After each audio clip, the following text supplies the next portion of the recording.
जी भाई, स्टार्ट करते हैं। अब ये एक फेंस इनका प्रोडक्ट है। तो मैंने बच्चों से कहा कि यार ये कुछ बच्चों को शायद पता ना हो, तो ये दिस इज़ द प्रोडक्ट। हाँ, ये उसका काम कर रहे हैं। तो सिजॉन जो है वो एक सोल ट्रेडर बिजनेस है जो रिपेयर करता है और बिल्ड करता है इस तरह के फेंसेस। अच्छा, मोस्ट ऑफ इस customer own houses and gardens, यानी कि हाउस होल्ड जो है ना, जो रेजिडेंशियल बंदे हैं, ये इसकी मार्केट है, टारगेट मार्केट है। वो एक एंटरप्रेन्योर है भाई, and his aim is to be rich. ठीक है। 2 साल पहले उसने अपना एक एम सेट किया था, और वो एम क्या था भाई, 1 मिलियन का प्रॉफिट विद इन 5 ईयर्स, और 20% मार्केट शेयर उसका होना चाहिए। ये उसने दो जो है वो एम किए हैं। फिर ये सारी इसकी जो है वो स्टेटमेंट दी हुई है, इससे कोई ऐसा सच वो नहीं है। टारगेट मार्केट, ये मैंने अभी आपसे कहा था ना, टारगेट मार्केट उसकी हाउस ओनर्स हैं with medium to most houses in the city have a garden. ठीक है भाई, इसका मतलब क्या हुआ कि most houses in the city have a garden, यानी कि मार्केट बहुत बड़ी है एक तरह, इसका मतलब ये होगा। Promotion is important because of the market for the fence building and repair is very competitive. भाई बहुत ज़्यादा कॉम्पिटिशन है मार्केट में, इसको ज़रा आप दिमाग में रखिएगा। And most customers book services by telephone. ठीक है।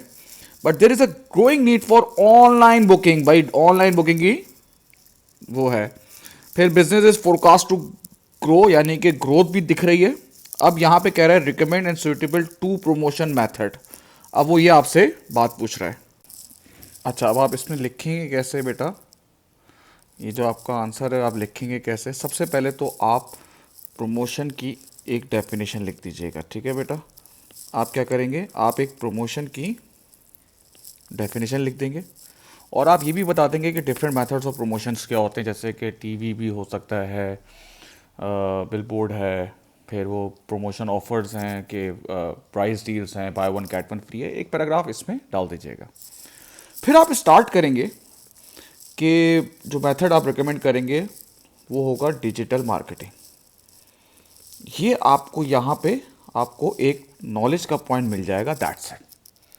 अब इसके अलावा जो भी मैं आपको एक्सप्लेन करूंगा वो एनालिसिस और एप्लीकेशन में आएगा। ठीक है ना, ये आपका नॉलेज का पॉइंट पूरा हो गया कि आपको इसकी नॉलेज है कि प्रमोशनल मेथड कौन सा है। अब आप बोलेंगे कि मैं डिजिटल एडवर्टाइजमेंट इसलिए क्योंकि there is a growing need for online booking. ठीक है ना, ऑनलाइन बुकिंग की डिमांड ज़्यादा आ रही है।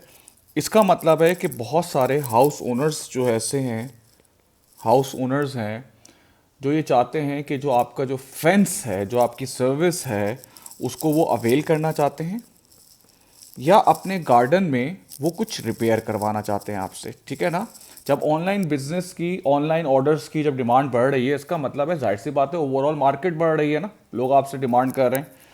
तो उसका मतलब आप यही बात करेंगे कि भाई जितने भी आपके हाउस ओनर्स हैं, सही है, जो सिटी में रहते हैं, वो ये चाहते हैं कि इस तरह की सर्विस को वो अवेल करें। तो आप रिकमेंड करेंगे कि आप डिफरेंट सोशल मीडिया प्लेटफॉर्म पर आप अपने जो प्रोडक्ट्स हैं, जो फैंसेस हैं, डिफरेंट टाइप के फैंसेस हैं, उसको आप क्या करें, मार्केट करें। क्योंकि बहुत सारे लोग आजकल सोशल मीडिया यूज़ करते हैं, तो आपको एक वाइड ऑडियंस है, आपका जो सिटी है उस तक आपकी बात पहुंच जाएगी। और since there is a lot of competition in the market, जैसे कि केस स्टडी में मेंशन है कि कंपटीशन बहुत ज़्यादा है, तो try to promote your USP. एक डिस्टिंक्ट पॉइंट आपको क्रिएट करना है कि आप कैसे, आपका जो फेंसेस है, जो वुडन फेंसेस है, उसकी ऐसी कौन सी क्वालिटी है, क्या चीज़ है आपकी कंपनी में जो आपको डिफरेंट करती है दूसरों से। ठीक है ना, इससे क्या होगा कि जैसे कि मार्केट भी बढ़ रही है, डिमांड भी बढ़ रही है, तो इससे आपकी सेल सेल भी बढ़ जाएगी। ठीक है ना, जब आप यूएसपी प्रमोट करेंगे कि why are we different from the other, तो इसकी वजह से क्या होगा कि वो अपना जो टारगेट है, वो टारगेट आई थिंक सेल्स का बढ़ने का था, ये रहा, 1 मिलियन प्रॉफिट का था और 20 मिलियन शेयर्स का था, वो आप अचीव कर सकते हैं। ये था इसका पहला पॉइंट।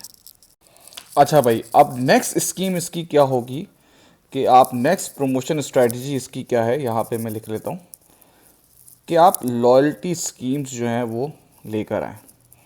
अब इसमें क्या होगा कि आप ये ऑफ़र देंगे अपनी मार्केट को कि अगर आप हमसे अपनी सर्विसेज कराएंगे, अपने फैंस की, अपनी गार्डन्स वगैरह की जिस फैंस रखे हैं उसकी सर्विसेज कराएंगे, और जब आप एक सर्टेन नंबर ऑफ टाइम्स करवाएंगे तो आपको सर्टेन पॉइंट्स दिए जाएंगे, और फिर उसकी बेसिस पे आपको कोई सर्विस फ्री दी जाएगी, ठीक है ना। लॉयल्टी कार्ड का मकसद ये होता है कि आप बार बार हमारे पास आए, हमारी सर्विसेज को बार बार वो करें। दोबारा से बता रहा हूँ कि लॉयल्टी कार्ड की आप स्कीम्स अलाउ करें जिसमें आप ये ऑफ़र दें लोगों को कि अगर आप हमसे सर्विसेज लेंगे अपने फैंस की रिपेयरिंग वगैरह करने की, तो सर्टेन टाइम्स के बाद आपके कुछ पॉइंट्स ऐड हो जाएंगे और उस पॉइंट्स को आप अवेल कर सकते हैं, अपने बिल में आप एडजस्ट करा सकते हैं। इससे कस्टमर को ये फ़ायदा होगा कि जब वो 5वीं दफ़ा 6ठी दफ़ा बुलाएगा तो उसको पेमेंट करनी नहीं पड़ेगी। जब कस्टमर को पेमेंट नहीं करनी पड़ेगी तो ऑब्वियसली सी बात है कस्टमर इससे खुश होगा और इससे वर्ड ऑफ माउथ भी क्रिएट हो सकता है, ठीक है ना। वो अपने कस्टमर, अपने नेबर्स को बताए कि भाई ये मुझे फ़ायदा हुआ है, और इससे फिर आपकी सेल्स जो है वो बढ़ जाएगी। क्योंकि जब आप लॉयल्टी स्कीम्स इंट्रोड्यूस करते हैं तो in order to earn the points, people जो है वो लोग जो है कस्टमर जो है वो बार बार वो सर्विसेज को अवेल करना चाहते हैं।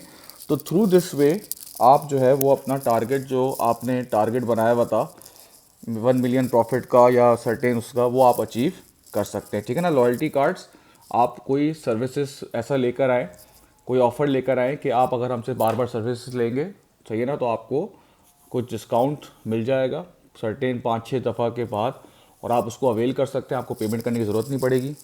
तो ये इसका सेकंड पॉइंट है। अब अच्छा, अब डिसीजन देने के क्या तरीका होता है ये भी देख लें। इवैल्यूएशन है, रिकमेंड मांगा है। अब देखें, रिकमेंडेशन में सबसे पहले तो आप डिसीजन देंगे अपना,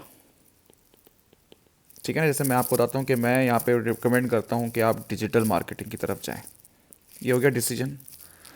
अब वाई, आपने इसको क्यों चूज़ किया, आपने ये बताना चाहिए। देखें, हमेशा जो डिसीजंस होते हैं वो कंपेयर कंट्रास्ट पे होते हैं। मैं बच्चों से ये कहता हूँ कि भाई आपको ये बताना है कि आपने सामने वाले को क्यों चूज़ किया, और जो रिजेक्ट किया उसको रिजेक्ट क्यों किया, और ये दूसरे वाले से कैसे बेहतर है, ये आपको डिसीजन में बताना है। पहले आपको डिसीजन बताना है, ये डिसीजन क्यों चूज़ किया, उसको रिजेक्ट क्यों किया, और उसके फ़ायदे दूसरे के ऊपर क्या हैं, इस तरह से बताना है। अब आप देखेंगे कि मैंने डिसीजन क्या किया है कि डिजिटल मार्केटिंग पे इनको जाना चाहिए। क्यों जाना चाहिए? कि इनकी ऑनलाइन मार्केट ग्रो कर रही है, ऑनलाइन मार्केट ग्रो कर रही है, ऑनलाइन ऑर्डर्स की डिमांड ज़्यादा आ रही है। Through this way they can cater those market, those customers, ये उनको केटर कर सकते हैं, जिसकी वजह से इनकी सेल्स में रैपिड इंक्रीज जो है वो आ सकता है, ठीक है ना। और जहाँ तक बात है, अब हम ये बताएंगे कि हमने दूसरे वाले को रिजेक्ट क्यों किया। देखें, इसमें क्या होता है कि लॉयल्टी कार्ड्स को प्रिंट करने की एक कॉस्ट आती है, ठीक है ना। फिर उसको एक्सप्लेन करने में एक टाइम लगता है कि यार आपको ये लॉयल्टी कार्ड्स में किस तरह से आप इसको बेनिफिट ले सकते हैं। और इसमें एक और ये नुकसान ये होता है कि जब आप फ्री सर्विस देंगे तो उसकी उस सर्विस का आपका प्रॉफिट मार्जिन कम हो जाएगा, ठीक है ना। जबकि ऑनलाइन मार्केट में आप इसको प्रायोरिटी में करके बताएंगे ना, ऊपर करके बताएंगे कि ऑनलाइन मार्केटिंग में फ़ायदा ये होता है कि आजकल ज़्यादा लोग जो है वो सोशल मीडिया पर होते हैं, ठीक है ना, और ज़्यादा बड़ी ऑडियंस तक आपका जो है वो बात पहुंच जाएगी। और अब इसको कंपेयर करके ऑनलाइन मार्केटिंग जो है वो लेस कॉस्टली होती है, ठीक है ना। तब भी हम इसको चूज़ कर रहे हैं, ठीक है भाई। Thank you.